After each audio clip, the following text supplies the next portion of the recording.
biting the hide. Randy refers to this as the oral response. Now, let's be clear. This oral response has nothing to do with playing with the hide.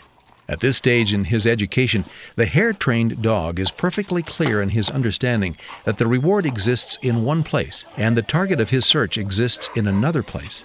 He has absolutely no desire to play with the target, but he knows that he must find the target because it is a signpost on the path to reward. Furthermore, he knows that he must interact with the target in a specific way. Thus far, the instrumental behavior that the dog used to interact with the hide in order to attain reward was the standard aggressive response, involving scratching and clawing and hopefully also head poking, mouthing, and biting. This behavior began with what Randy refers to as the original response, a limited behavior exhibited quite naturally when he encountered a ball he couldn't reach, or target odor that he learned to associate with the ball. Through repeated training trials and deliberate shaping of the detection response, Randy gradually molded the original response into a more comprehensive and diverse pattern of behavior that he calls the final response. Randy takes great pains to make sure that strong elements of head poking or biting are included in this final response, rather than just scratching.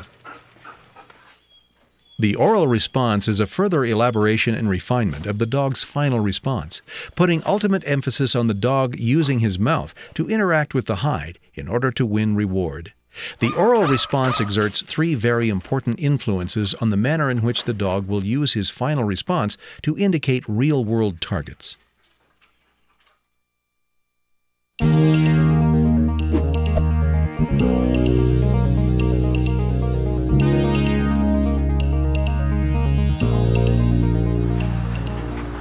First, by giving the dog a preferred manner of indicating that requires physical contact with the target, we reduce the probability that the dog will exhibit a false response.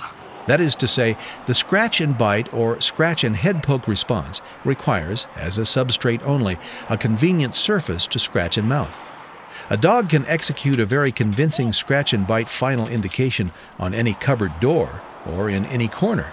In contrast, the oral detection response requires, for a substrate, the hide itself.